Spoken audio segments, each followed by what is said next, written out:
Good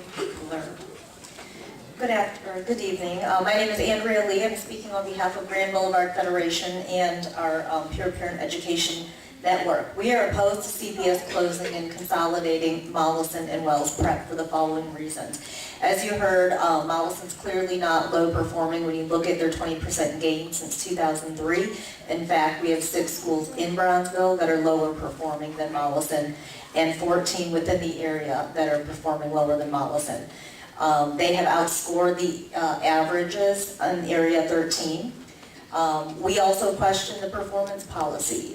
There is a school out there scoring at 74% on the ISAT, and by this CPS performance policy that was just created and passed in December, they would be at 38%, just 6 points near their probation policy. So we think it's important to look at the real gains that this school has done.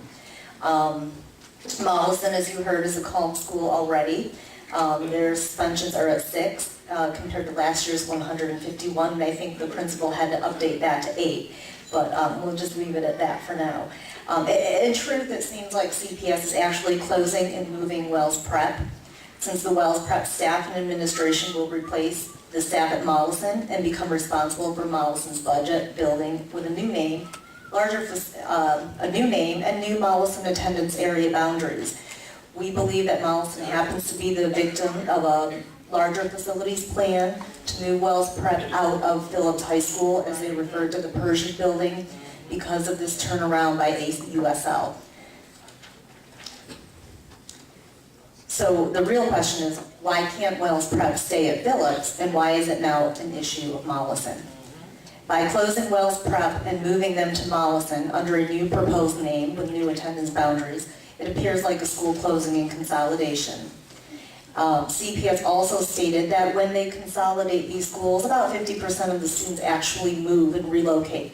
So given that, thank you. So given that, why would you remove the administration and staff and force a new one on Mollison for this reason? And I think it's important for you to know that CPS sweetened the deal by allowing the principal and the administration and staff to move.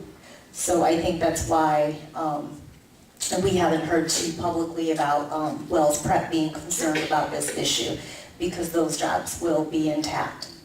So in conclusion, we believe that under Ms. Keenan and her staff, we expect to see continued learning and progress at Mollison, and we believe that in time, as their school scores continue to improve, they will become the model walkable neighborhood school.